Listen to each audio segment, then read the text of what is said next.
karon kal thei don mo ti hei Bible Society thil ka buaya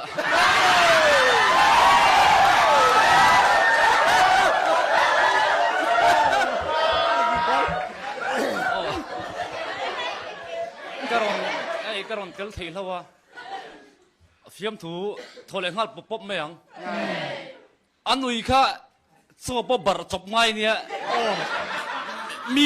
media na sia beware of dog ten tar ve khang la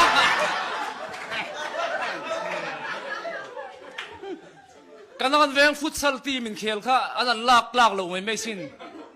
minute khachi ma silian phur to ai man tran chia man tran chia amain walk over nan chaka atuka walk over bok nan chaklo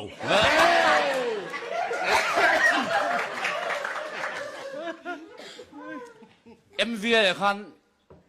license scooty license adil ve a hun thar penga MVA thokpa atek selo par kha phur ve lawa karo no chover hey license ron dil lo da ti apura aman choi pi ve chu pulo chi ka se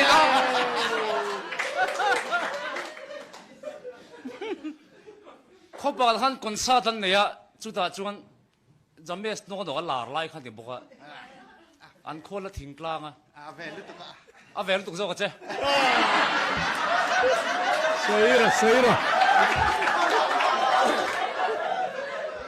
Tu na hay current aron hlim boka sound te kan check do na james no la za mi pui khala ho lo la ji ne sai tun lo som bo tang te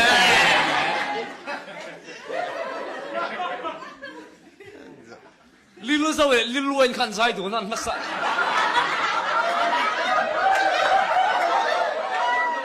an na sa ka osin ilil du nang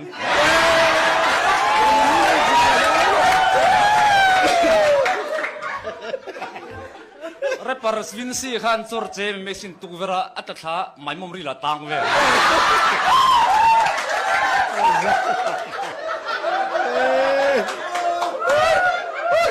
kona boina lo siam khang langa arrest trader CCTV lo da sia an mana tu thlein ho ma lo om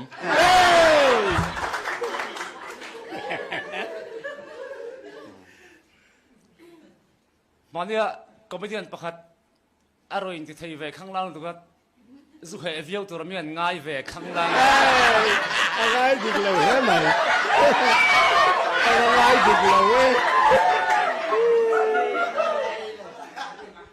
a vel tu so ka